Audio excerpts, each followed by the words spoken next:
ಕರ್ತನ ನಾಮಕ್ಕೆ ಸ್ತೋತ್ರವಾಗಲಿ. ಕ್ರಿಸ್ತನಲ್ಲಿ ನಾವು ಯಾರಾಗಿದ್ದೇವೆ ಎಂಬುವಂಥ ವಿಷಯದ ಮೂಲಕ ನಿಮ್ಮ ಜೊತೆಗೆ ಸಂಧಿಸಲು ಅವಕಾಶ ಮಾಡಿಕೊಟ್ಟಂಥ ನಮ್ಮೆಲ್ಲರ ರಕ್ಷಕನಾದಂಥ ಶ್ರೀ ಯೇಸು ಕ್ರಿಸ್ತನವರಿಗೆ ಕೋಟಿ ಕೋಟಿ ಸ್ತೋತ್ರಗಳನ್ನು ಸಲ್ಲಿಸುತ್ತೇನೆ. ನಾವು ನೂತನ ಸೃಷ್ಟಿಯಾಗಿದ್ದೇವೆ. 2 ಕೊರಿಂಥ 5:17 ಯಾವನಾದರೂ ಕ್ರಿಸ್ತನಲ್ಲಿದ್ದರೆ ಅವನು ನೂತನ ಸೃಷ್ಟಿಯಾದನು, ಇಗೋ ಪೂರ್ವ ಸ್ಥಿತಿ ಹೋಗಿ ಎಲ್ಲ ನೂತನವಾಯಿತು. ನಾವು ದೇವರ ಮಕ್ಕಳಾಗಿದ್ದೇವೆ. ಯೋಹಾನನು ಬರೆದ ಸುವಾರ್ತೆ 1ನೇ ಅಧ್ಯಾಯ 12ನೇ ವಚನ. ಯಾರ್ಯಾರು ಆತನನ್ನು ಅಂಗೀಕರಿಸಿದರೋ, ಅಂದರೆ ಆತನ ಹೆಸರಿನಲ್ಲಿ ನಂಬಿಕೆ ಇಟ್ಟರೋ, ಅವರಿಗೆ ದೇವರ ಮಕ್ಕಳಾಗುವ ಅಧಿಕಾರ ಕೊಟ್ಟನು. 1ನೇ ಯೋಹಾನ 3ನೇ ಅಧ್ಯಾಯ 1ನೇ ವಚನದಲ್ಲಿ ನೋಡುವುದಾದರೆ, ದೇವರ ಮಕ್ಕಳೆಂಬ ಹೆಸರನ್ನು ನಮಗೆ ಕೊಡುವುದರಲ್ಲಿ ತಂದೆಯು ಎಂಥ ಪ್ರೀತಿಯನ್ನು ನಮ್ಮ ಮೇಲೆ ಇಟ್ಟಿದ್ದಾನೆ ನೋಡಿರಿ, ನಾವು ಆತನ ಮಕ್ಕಳಾಗಿದ್ದೇವೆ. ನಾವು ದೇವರಿಂದ ಹುಟ್ಟಿದವರಾಗಿದ್ದೇವೆ. 1ನೇ ಯೋಹಾನ 5ನೇ ಅಧ್ಯಾಯ 1ನೇ ವಚನ. ಯೇಸುವು ಕ್ರಿಸ್ತನೆಂದು ನಂಬುವ ಪ್ರತಿಯೊಬ್ಬನು ದೇವರಿಂದ ಹುಟ್ಟಿದವನಾಗಿದ್ದಾನೆ. ಯಾವನು ಹುಟ್ಟಿಸಿದ ತಂದೆಯನ್ನು ಪ್ರೀತಿಸುತ್ತಾನೋ ಅವನು ತಂದೆಯಿಂದ ಹುಟ್ಟಿದವರೆಲ್ಲರನ್ನು ಪ್ರೀತಿಸುತ್ತಾನೆ. ನಾವು ಕ್ರಿಸ್ತನ ರಾಯಭಾರಿಗಳು ಆಗಿದ್ದೇವೆ. 2ನೇ ಕೊರಿಂಥ 5ನೇ ಅಧ್ಯಾಯ 20ನೇ ವಚನ. ನಾವು ಕ್ರಿಸ್ತನ ರಾಯಭಾರಿಗಳಾಗಿದ್ದೇವೆ. ದೇವರೇ ನಮ್ಮ ಮೂಲಕ ಬುದ್ಧಿ ಹೇಳುವ ಹಾಗಾಯಿತು. ದೇವರೊಂದಿಗೆ ಸಮಾಧಾನವಾಗಿರೆಂದು ಕ್ರಿಸ್ತನ ಹೆಸರಿನಲ್ಲಿ ನಿಮ್ಮನ್ನು ಬೇಡಿಕೊಳ್ಳುತ್ತೇವೆ. ನಾವು ದೇವರ ಸ್ನೇಹಿತರೂ ಆಗಿದ್ದೇವೆ. ಯೋಹಾನ 15ನೇ ಅಧ್ಯಾಯ 15ನೇ ವಚನ. ಇನ್ನು ಮೇಲೆ ನಾನು ನಿಮ್ಮನ್ನು ಆಳುಗಳೆನ್ನುವುದಿಲ್ಲ, ಯಜಮಾನನು ಮಾಡುವಂಥದ್ದು ಆಳಿಗೆ ತಿಳಿಯುವುದಿಲ್ಲ. ನಿಮ್ಮನ್ನು ಸ್ನೇಹಿತರೆಂದು ಹೇಳಿದ್ದೇನೆ. ತಂದೆ ಕಡೆಯಿಂದ ನಾನು ಕೇಳಿದ್ದನ್ನೆಲ್ಲ ನಿಮಗೆ ತಿಳಿಸಿದ್ದೇನೆ. ಜಗದುತ್ಪತ್ತಿಗೆ ಮುಂಚೆ ಕ್ರಿಸ್ತನಲ್ಲಿ ಆರಿಸಿಕೊಂಡವರು ಆಗಿದ್ದೇವೆ. ಎಫೆಸ 1 ಅಧ್ಯಾಯ 4ನೇ ವಚನ. ನಾವು ಪ್ರೀತಿಯಲ್ಲಿ ನಡೆದು ಆತನ ಸನ್ನಿಧಿಯಲ್ಲಿ ಪರಿಶುದ್ಧರೂ ದೋಷವಿಲ್ಲದವರು ಆಗಿರಬೇಕೆಂದು ನಮ್ಮನ್ನು ಜಗದುತ್ಪತ್ತಿಗೆ ಮುಂಚೆ ಕ್ರಿಸ್ತನಲ್ಲಿ ಆರಿಸಿಕೊಂಡನು. ನಾವು ಪವಿತ್ರಾತ್ಮನಿಂದ ಶುದ್ಧೀಕರಿಸಲ್ಪಟ್ಟಿದ್ದೇವೆ.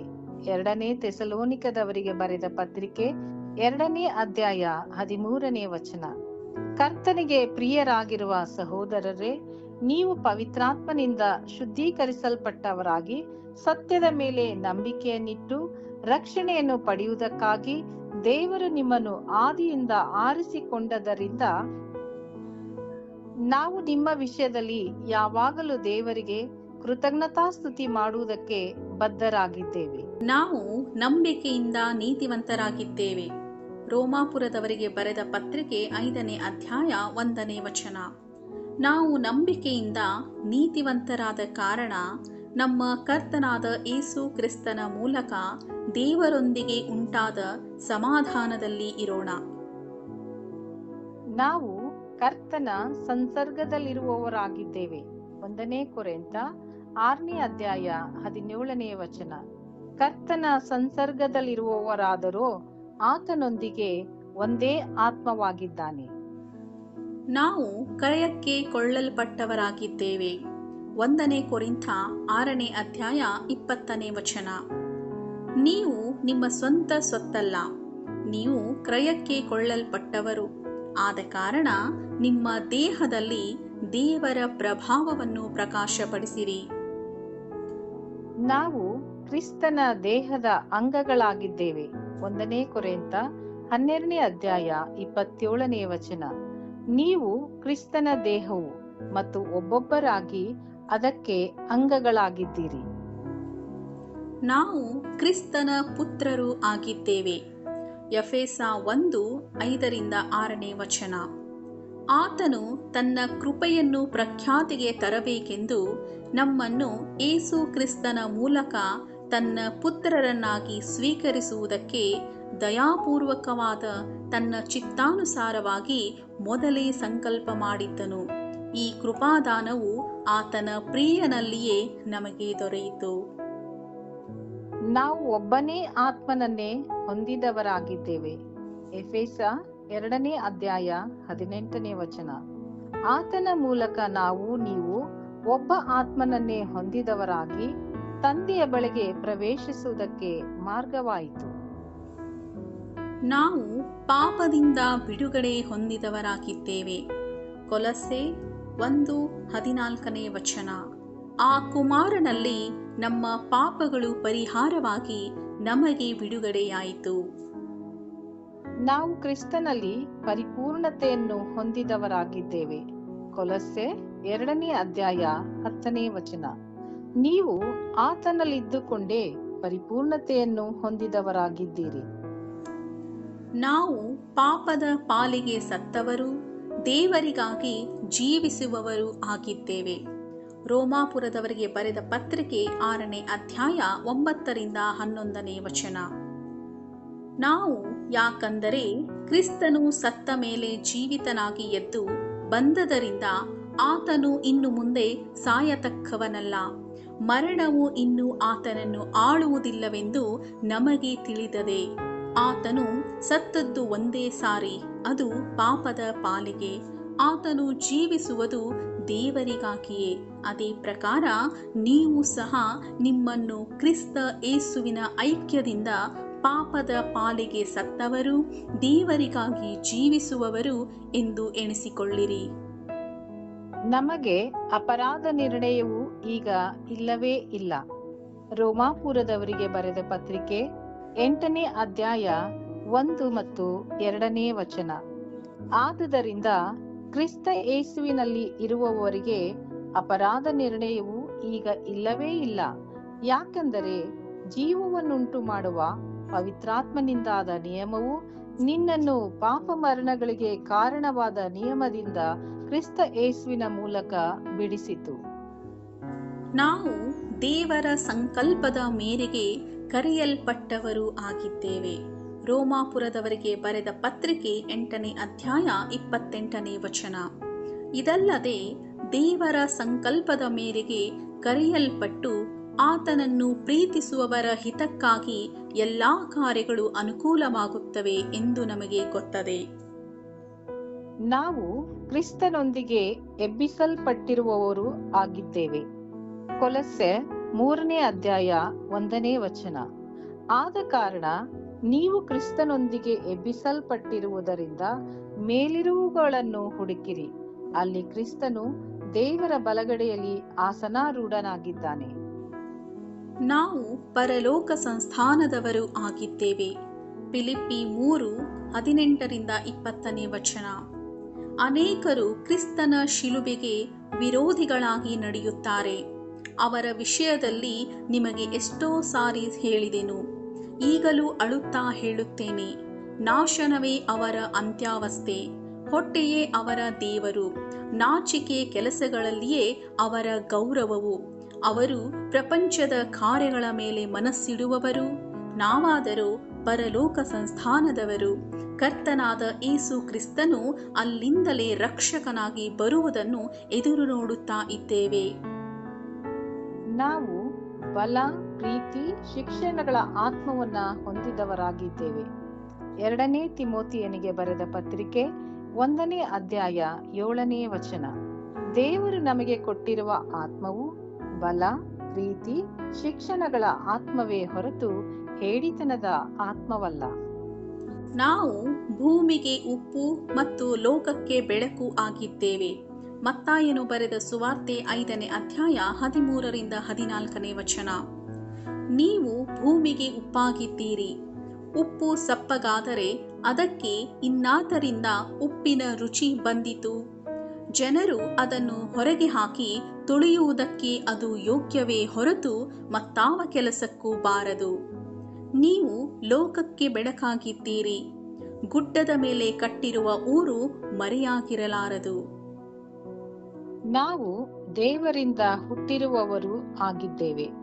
1 ಯೋಹಾನ 5ನೇ ಅಧ್ಯಾಯ 18ನೇ ವಚನ. ದೇವರಿಂದ ಹುಟ್ಟಿರುವವನು ಪಾಪ ಮಾಡುವವನಲ್ಲವೆಂಬುದು ನಮಗೆ ಗೊತ್ತದೆ. ದೇವರಿಂದ ಹುಟ್ಟಿದಾತನು ಅವನನ್ನು ಕಾಪಾಡುವನು, ಕೆಡುಕನು ಅವನನ್ನು ಹಿಡಿಯುವುದಿಲ್ಲ. ನಾವು ಕ್ರಿಸ್ತನಲ್ಲಿದ್ದು ಫಲ ಕೊಡುವವರಾಗಿದ್ದೇವೆ. ಯೋಹಾನನು ಬರೆದ ಸುವಾರ್ತೆ 15ನೇ ಅಧ್ಯಾಯ 5ನೇ ವಚನ. ನಾನು ದ್ರಾಕ್ಷಿ ಬಳ್ಳಿ, ನೀವು ಕೊಂಬೆಗಳು. ಒಬ್ಬನು ನನ್ನಲ್ಲಿಯೂ ನಾನು ಅವನಲ್ಲಿಯೂ ನೆಲೆಗೊಂಡಿದ್ದರೆ ಅವನೇ ಬಹಳ ಫಲ ಕೊಡುವನು. ನೀವು ನನ್ನನ್ನು ಬಿಟ್ಟು ಏನೂ ಮಾಡಲಾರಿರಿ. ಆಕಾಶದಲ್ಲಿ ಹಾರಾಡುವ ಹಕ್ಕಿಗಳಿಗಿಂತ ನಾವು ಹೆಚ್ಚಿನವರಾಗಿದ್ದೇವೆ. ಮತ್ತಾಯನು ಬರೆದ ಸುವಾರ್ತೆ 6ನೇ ಅಧ್ಯಾಯ 26ನೇ ವಚನ. ಆಕಾಶದಲ್ಲಿ ಹಾರಾಡುವ ಹಕ್ಕಿಗಳನ್ನು ನೋಡಿರಿ. ಅವು ಬಿತ್ತುವುದಿಲ್ಲ, ಕೊಯ್ಯುವುದಿಲ್ಲ, ಕಣಜಗಳಲ್ಲಿ ತುಂಬಿಟ್ಟುಕೊಳ್ಳುವುದಿಲ್ಲ. ಆದಾಗ್ಯೂ ಪರಲೋಕದಲ್ಲಿರುವ ನಿಮ್ಮ ತಂದೆಯು ಅವುಗಳನ್ನು ಸಾಕಿ ಸಲಹುತ್ತಾನೆ. ಅವುಗಳಿಗಿಂತ ನೀವು ಹೆಚ್ಚಿನವರಲ್ಲವೋ? ನಾವು ಭೂಲೋಕದ ಕಟ್ಟಕಡೆಯವರೆಗೂ ಕ್ರಿಸ್ತನಿಗೆ ಸಾಕ್ಷಿಗಳಾಗಿದ್ದೇವೆ. ಅಪೊಸ್ತಲರ ಕೃತ್ಯಗಳು 1ನೇ ಅಧ್ಯಾಯ 8ನೇ ವಚನ. ಆದರೆ ಪವಿತ್ರಾತ್ಮ ನಿಮ್ಮ ಮೇಲೆ ಬರಲು ನೀವು ಬಲವನ್ನು ಹೊಂದಿ ಯೆರೂಸಲೇಮಿನಲ್ಲಿಯೂ ಎಲ್ಲ ಯೂದಾಯ ಸಮಾರ್ಯ ಸೀಮೆಗಳಲ್ಲಿಯೂ ಭೂಲೋಕದ ಕಟ್ಟ ಕಡೆಯವರೆಗೂ ನನಗೆ ಸಾಕ್ಷಿಗಳಾಗಿರಬೇಕು ಅಂದನು. ನಾವು ದೇವರ ಆಲಯವಾಗಿದ್ದೇವೆ. 1 ಕೊರಿಂಥ 3ನೇ ಅಧ್ಯಾಯ 16ನೇ ವಚನ. ನೀವು ದೇವರ ಆಲಯವಾಗಿದ್ದೀರೆಂದು, ದೇವರ ಆತ್ಮನು ನಿಮ್ಮಲ್ಲಿ ವಾಸ ಮಾಡುತ್ತಾನೆಂದು ನಿಮಗೆ ಗೊತ್ತಿಲ್ಲವೋ? ಕ್ರಿಸ್ತನ ಸುವಾರ್ತೆಯನ್ನು ಸಾರುವ ಸೇವೆಗೆ ನಾವು ನೇಮಕವಾಗಿದ್ದೇವೆ. 2 ಕೊರಿಂಥ 5ನೇ ಅಧ್ಯಾಯ 19ನೇ ವಚನ. ಆ ಸಮಾಧಾನ ವಾಕ್ಯವೇನೆಂದರೆ, ದೇವರು ಮನುಷ್ಯರ ಅಪರಾಧಗಳನ್ನು ಅವರ ಲೆಕ್ಕಕ್ಕೆ ಹಾಕದೆ ಲೋಕವನ್ನು ಕ್ರಿಸ್ತನಲ್ಲಿ ತನಗೆ ಸಮಾಧಾನ ಪಡಿಸಿಕೊಳ್ಳುತ್ತಿದ್ದನೆಂಬುದೇ ಅದನ್ನು ಸಾರುವ ಸೇವೆಗೆ ನಮ್ಮನ್ನು ನೇಮಿಸಿದ್ದಾನೆ. ನಾವು ಕ್ರಿಸ್ತನೊಂದಿಗೆ ಕೆಲಸ ನಡೆಸುವವರಾಗಿದ್ದೇವೆ. 2 ಕೊರಿಂಥ 6ನೇ ಅಧ್ಯಾಯ 1ನೇ ವಚನ. ನಾವು ಆತನೊಂದಿಗೆ ಕೆಲಸ ನಡೆಸುವವರಾಗಿದ್ದು, ನೀವು ಹೊಂದಿದ ದೇವರ ಕೃಪೆಯನ್ನು ವ್ಯರ್ಥ ಮಾಡಿಕೊಳ್ಳಬೇಡಿರೆಂದು ಎಚ್ಚರಿಸುತ್ತೇನೆ. ನಾವು ಆತನ ನಿರ್ಮಾಣ ಮತ್ತು ಯೇಸುವಿನಲ್ಲಿ ಸೃಷ್ಟಿಸಲ್ಪಟ್ಟವರು ಆಗಿದ್ದೇವೆ. ಎಫೆಸ 2:10ನೇ ವಚನ. ನಾವು ಆತನ ನಿರ್ಮಾಣ, ಸತ್ಕಾರ್ಯಗಳನ್ನು ಮಾಡುವುದಕ್ಕಾಗಿಯೇ ಕ್ರಿಸ್ತ ಯೇಸುವಿನಲ್ಲಿ ಸೃಷ್ಟಿಸಲ್ಪಟ್ಟೆವು. ನಾವು ಸತ್ಕಾರ್ಯಗಳನ್ನು ನಡೆಸುವವರಾಗಿ ಬದುಕಬೇಕೆಂದು ದೇವರು ನಮ್ಮನ್ನು ಮೊದಲೇ ನೇಮಿಸಿದನು. ನಾವು ಕ್ರಿಸ್ತನಲ್ಲಿದ್ದು ಬೆಳಕಾಗಿದ್ದೇವೆ. ಎಫೆಸ 5ನೇ ಅಧ್ಯಾಯ 8 ಮತ್ತು 9ನೇ ವಚನ. ನೀವು ಹಿಂದಿನ ಕಾಲದಲ್ಲಿ ಕತ್ತಲೆಯಾಗಿದ್ದೀರಿ, ಆದರೆ ಈಗ ನೀವು ಕ್ರಿಸ್ತನಲ್ಲಿದ್ದು ಬೆಳಕಾಗಿದ್ದೀರಿ. ಬೆಳಕಿನವರಂತೆ ನಡೆದುಕೊಳ್ಳಿರಿ. ಬೆಳಕಿನ ಫಲವು ಉಪಕಾರದಲ್ಲಿಯೂ ನೀತಿಯಲ್ಲಿಯೂ ಸತ್ಯದಲ್ಲಿಯೂ ಕಾಣಿಸಿಕೊಳ್ಳುತ್ತದೆ. ನಾವು ಕ್ರಿಸ್ತನ ರಕ್ತದ ಮೂಲಕ ಸಮೀಪಸ್ಥರಾಗಿದ್ದೇವೆ. ಎಫೆಸ 2:13ನೇ ವಚನ. ಈಗಲಾದರೋ ಮೊದಲು ದೂರವಾಗಿದ್ದ ನೀವು ಕ್ರಿಸ್ತ ಯೇಸುವನ್ನು ಸೇರಿದವರಾಗಿದ್ದು ಆತನ ರಕ್ತದ ಮೂಲಕ ಸಮೀಪಸ್ಥರಾದಿರಿ. ನಾವು ದೇವರಾದುಕೊಂಡ ಜನಾಂಗವು, ರಾಜವಂಶಸ್ಥರಾದ ಯಾಜಕರು, ಮೀಸಲಾದ ಜನವು, ದೇವರ ಸ್ವಕೀಯ ಪ್ರಜೆಯೂ ಆಗಿದ್ದೇವೆ. 1 ಪೇತ್ರ 2ನೇ ಅಧ್ಯಾಯ 9ನೇ ವಚನ. ನೀವಾದರೂ ನಿಮ್ಮನ್ನು ಕತ್ತಲೆಯೊಳಗಿಂದ ಕರೆದು ತನ್ನ ಆಶ್ಚರ್ಯಕರವಾದ ಬೆಳಕಿನಲ್ಲಿ ಸೇರಿಸಿದಾತನ ಗುಣಾತಿಶಯಗಳನ್ನು ಪ್ರಚುರ ಮಾಡುವವರಾಗುವಂತೆ ದೇವರಾದುಕೊಂಡ ಜನಾಂಗವು, ರಾಜವಂಶಸ್ಥರಾದ ಯಾಜಕರು, ಮೀಸಲಾದ ಜನವು, ದೇವರ ಸ್ವಕೀಯ ಪ್ರಜೆಯೂ ಆಗಿದ್ದೀರಿ. ನಾವು ಕ್ರಿಸ್ತನಿಗೆ ಕುಮಾರ ಕುಮಾರಿಯರು ಆಗಿದ್ದೇವೆ. 2 ಕೊರಿಂಥ 6ನೇ ಅಧ್ಯಾಯ 18ನೇ ವಚನ. ನಾನು ನಿಮ್ಮನ್ನು ಸೇರಿಸಿಕೊಂಡು ನಿಮಗೆ ತಂದೆಯಾಗಿರುವೆನು, ನೀವು ನನಗೆ ಕುಮಾರ ಕುಮಾರಿಯರು ಆಗಿರುವಿರೆಂದು ಸರ್ವಶಕ್ತನಾದ ಕರ್ತನು ಹೇಳುತ್ತಾನೆ. ನಾವು ದೇವರ ಪ್ರಜೆಯಾಗಿದ್ದೇವೆ. 2 ಕೊರಿಂಥ 6ನೇ ಅಧ್ಯಾಯ 16ನೇ ವಚನ. ದೇವರ ಮಂದಿರಕ್ಕೂ ವಿಗ್ರಹಗಳಿಗೂ ಒಪ್ಪಿಗೆ ಏನು? ನಾವು ಜೀವಸ್ವರೂಪನಾದ ದೇವರ ಮಂದಿರವಾಗಿದ್ದೇವಲ್ಲ. ಇದರ ಸಂಬಂಧವಾಗಿ ದೇವರು, ನಾನು ಅವರಲ್ಲಿ ವಾಸಿಸುತ್ತಾ ತಿರುಗಾಡುವೆನು, ನಾನು ಅವರಿಗೆ ದೇವರಾಗಿರುವೆನು, ಅವರು ನನಗೆ ಪ್ರಜೆಯಾಗಿರುವರು ಎಂದು ಹೇಳಿದ್ದಾನೆ. ನಾವು ಉತ್ತಮವಾದ ಬಳಕೆಗೆ ಯೋಗ್ಯವಾಗಿರುವವರು ಮತ್ತು ಸಕಲ ಸತ್ಕ್ರಿಯೆಗಳನ್ನು ಮಾಡುವುದಕ್ಕೆ ಸಿದ್ಧರಾಗಿಯೂ ಇರುವವರಾಗಿದ್ದೇವೆ. 2 ತಿಮೋಥಿಯನಿಗೆ ಬರೆದ ಪತ್ರಿಕೆ 2ನೇ ಅಧ್ಯಾಯ 20ರಿಂದ 21ನೇ ವಚನ. ದೊಡ್ಡ ಮನೆಯಲ್ಲಿ ಬೆಳ್ಳಿ ಬಂಗಾರದ ಪಾತ್ರೆಗಳಲ್ಲದೆ ಮರದ ಪಾತ್ರೆಗಳು, ಮಣ್ಣಿನ ಪಾತ್ರೆಗಳು ಇರುತ್ತವೆ. ಅವುಗಳಲ್ಲಿ ಕೆಲವು ಉತ್ತಮವಾದ ಬಳಕೆಗೂ ಕೆಲವು ಹೀನವಾದ ಬಳಕೆಗೂ ಬರುತ್ತವೆ. ಹೀಗಿರಲಾಗಿ ಒಬ್ಬನು ಹೀನ ನಡತೆಯುಳ್ಳವರ ಸಹವಾಸವನ್ನು ಬಿಟ್ಟು ತನ್ನನ್ನು ಶುದ್ಧ ಮಾಡಿಕೊಂಡರೆ ಅವನು ಉತ್ತಮವಾದ ಬಳಕೆಗೆ ಯೋಗ್ಯನಾಗಿರುವನು. ಅವನು ದೇವರ ಸೇವೆಗೆ ಪ್ರತಿಷ್ಠಿತನಾಗಿಯೂ ಯಜಮಾನನಿಗೆ ಉಪಯುಕ್ತನಾಗಿಯೂ ಸಕಲ ಸತ್ಕ್ರಿಯೆಗಳನ್ನು ಮಾಡುವುದಕ್ಕೆ ಸಿದ್ಧನಾಗಿಯೂ ಇರುವನು. ಜ್ಞಾನವೆಂಬ ಸುವಾಸನೆಯನ್ನು ಎಲ್ಲಾ ಸ್ಥಳಗಳಲ್ಲಿ ವ್ಯಾಪನಗೊಳಿಸುವವರು ಆಗಿದ್ದೇವೆ. 2 ಕೊರಿಂಥ 2ನೇ ಅಧ್ಯಾಯ 14ನೇ ವಚನ. ಕ್ರಿಸ್ತನ ಅನ್ಯೋನ್ಯತೆಯಲ್ಲಿ ನಮ್ಮನ್ನು ಯಾವಾಗಲೂ ಜಯೋತ್ಸವದೊಡನೆ ಮೆರೆಸುತ್ತಾ ಆತನ ವಿಷಯವಾದ ಜ್ಞಾನವೆಂಬ ಸುವಾಸನೆಯನ್ನು ನಮ್ಮ ಮೂಲಕ ಎಲ್ಲಾ ಸ್ಥಳಗಳಲ್ಲಿ ವ್ಯಾಪನಗೊಳಿಸುತ್ತಾ ಬರುವ ದೇವರಿಗೆ ಸ್ತೋತ್ರವು. ಧರ್ಮ ಪ್ರಮಾಣದ ಪಾಲಿಗೆ ಸತ್ತವರು ಕ್ರಿಸ್ತನೊಂದಿಗೆ ಶಿಲುಬೆಗೆ ಹಾಕಿಸಿಕೊಂಡವರಾಗಿದ್ದೇವೆ. ಗಲಾತ್ಯ 2:19ರಿಂದ 20ನೇ ವಚನ. ನಾನಂತೂ ದೇವರಿಗಾಗಿ ಜೀವಿಸುವುದಕ್ಕೋಸ್ಕರ ಧರ್ಮ ಪ್ರಮಾಣದ ಮೂಲಕವಾಗಿ ಧರ್ಮ ಪ್ರಮಾಣದ ಪಾಲಿಗೆ ಸತ್ತೆನು. ಕ್ರಿಸ್ತನೊಂದಿಗೆ ಶಿಲುಬೆಗೆ ಹಾಕಿಸಿಕೊಂಡವನಾಗಿದ್ದೇನೆ. ಇನ್ನು ಜೀವಿಸುವವನು ನಾನಲ್ಲ, ಕ್ರಿಸ್ತನು ನನ್ನಲ್ಲಿ ಜೀವಿಸುತ್ತಾನೆ. ಈಗ ಶರೀರದಲ್ಲಿರುವ ನಾನು ಜೀವಿಸುವುದು ಹೇಗೆಂದರೆ ದೇವಕುಮಾರನ ಮೇಲಣ ನಂಬಿಕೆಯಲ್ಲಿಯೇ. ಆತನು ನನ್ನನ್ನು ಪ್ರೀತಿಸಿ ನನಗೋಸ್ಕರ ತನ್ನನ್ನು ಒಪ್ಪಿಸಿಬಿಟ್ಟನು. ನಾವು ದೇವರ ಮುಂದೆ ಕ್ರಿಸ್ತನ ಪರಿಮಳವಾಗಿದ್ದೇವೆ. 2 ಕೊರಿಂಥ 2ನೇ ಅಧ್ಯಾಯ 15ನೇ ವಚನ. ರಕ್ಷಣಾ ಮಾರ್ಗದಲ್ಲಿರುವವರಲ್ಲಿಯೂ ನಾಶನ ಮಾರ್ಗದಲ್ಲಿರುವವರಲ್ಲಿಯೂ ನಾವು ದೇವರ ಮುಂದೆ ಕ್ರಿಸ್ತನ ಪರಿಮಳವಾಗಿದ್ದೇವೆ. ನಾವು ಯೇಸು ಕ್ರಿಸ್ತನಿಗಾಗಿ ಕಾಯಲ್ಪಟ್ಟವರು ಆಗಿದ್ದೇವೆ. ಯೂದನು ಬರೆದ ಪತ್ರಿಕೆ 1ನೇ ಅಧ್ಯಾಯ 1ರಿಂದ 2ನೇ ವಚನ. ಯೇಸು ಕ್ರಿಸ್ತನ ದಾಸನೂ ಯಾಕೋಬನ ತಮ್ಮನೂ ಆಗಿರುವ ಯೂದನು ತಂದೆಯಾದ ದೇವರಲ್ಲಿ ಪ್ರಿಯರಾದವರು, ಯೇಸು ಕ್ರಿಸ್ತನಿಗಾಗಿ ಕಾಯಲ್ಪಟ್ಟವರೂ ಆಗಿರುವವರಿಗೆ ಬರೆಯುವುದೇನೆಂದರೆ, ದೇವರಿಂದ ಕರೆಯಲ್ಪಟ್ಟ ನಿಮಗೆ ಕರುಣೆಯೂ ಶಾಂತಿಯೂ ಪ್ರೀತಿಯೂ ಹೆಚ್ಚಾಗಲಿ.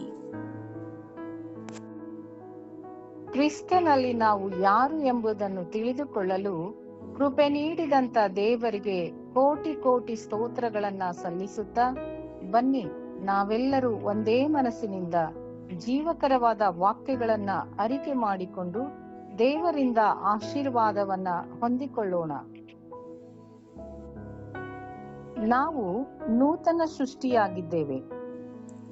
ನಾವು ದೇವರ ಮಕ್ಕಳಾಗಿದ್ದೇವೆ.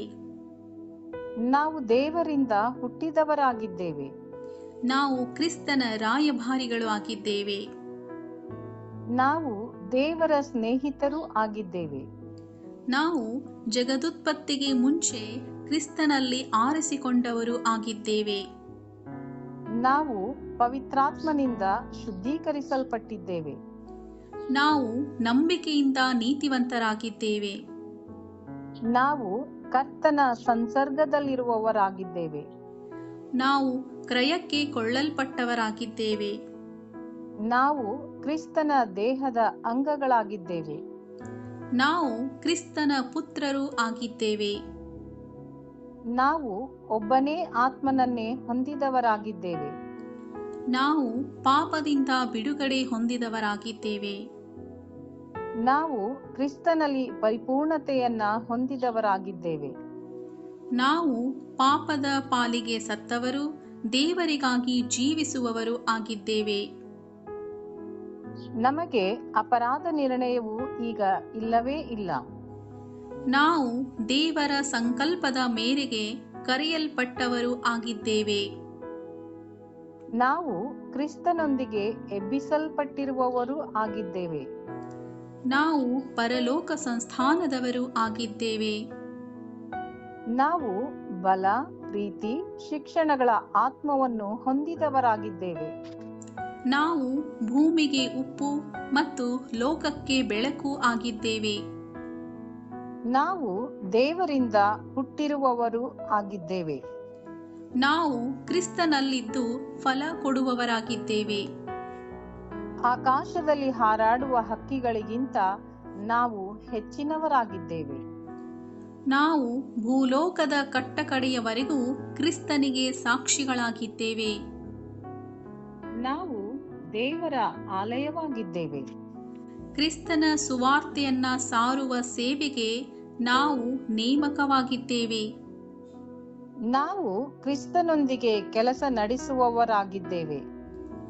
ನಾವು ಆತನ ನಿರ್ಮಾಣ ಮತ್ತು ಯೇಸುವಿನಲ್ಲಿ ಸೃಷ್ಟಿಸಲ್ಪಟ್ಟವರು ಆಗಿದ್ದೇವೆ. ನಾವು ಕ್ರಿಸ್ತನಲ್ಲಿದ್ದು ಬೆಳಕಾಗಿದ್ದೇವೆ. ನಾವು ಕ್ರಿಸ್ತನ ರಕ್ತದ ಮೂಲಕ ಸಮೀಪಸ್ಥರಾಗಿದ್ದೇವೆ. ನಾವು ದೇವರಾದುಕೊಂಡ ಜನಾಂಗವು, ರಾಜ್ಯವಂಶಸ್ಥರಾದ ಯಾಜಕರು, ಮೀಸಲಾದ ಜನವು, ದೇವರ ಸ್ವಕೀಯ ಪ್ರಜೆಯೂ ಆಗಿದ್ದೇವೆ. ನಾವು ಕ್ರಿಸ್ತನಿಗೆ ಕುಮಾರ ಕುಮಾರಿಯರು ಆಗಿದ್ದೇವೆ. ನಾವು ದೇವರ ಪ್ರಜೆಯಾಗಿದ್ದೇವೆ. ನಾವು ಉತ್ತಮವಾದ ಬಳಕೆಗೆ ಯೋಗ್ಯವಾಗಿರುವವರು ಮತ್ತು ಸಕಲ ಸತ್ಕ್ರಿಯೆಗಳನ್ನು ಮಾಡುವುದಕ್ಕೆ ಸಿದ್ಧರಾಗಿಯೂ ಇರುವವರಾಗಿದ್ದೇವೆ. ನಾವು ಜ್ಞಾನವೆಂಬ ಸುವಾಸನೆಯನ್ನು ಎಲ್ಲಾ ಸ್ಥಳಗಳಲ್ಲಿ ವ್ಯಾಪನಗೊಳಿಸುವವರು ಆಗಿದ್ದೇವೆ. ಧರ್ಮ ಪ್ರಮಾಣದ ಪಾಲಿಗೆ ಸತ್ತವರು, ಕ್ರಿಸ್ತನೊಂದಿಗೆ ಶಿಲುಬೆಗೆ ಹಾಕಿಸಿಕೊಂಡವರು ಆಗಿದ್ದೇವೆ. ನಾವು ದೇವರ ಮುಂದೆ ಕ್ರಿಸ್ತನ ಪರಿಮಳವಾಗಿದ್ದೇವೆ. ನಾವು ಯೇಸು ಕ್ರಿಸ್ತನಿಗಾಗಿ ಕಾಯಲ್ಪಟ್ಟವರು ಆಗಿದ್ದೇವೆ. ಆಮೇನ್. ದೇವರು ಈ ವಾಕ್ಯಗಳನ್ನ ನಮ್ಮೆಲ್ಲರ ಆತ್ಮೀಯ ಲಾಭಕ್ಕಾಗಿ ಆಶೀರ್ವದಿಸಿ ಕಾಪಾಡಲಿ. ಆಮೇನ್.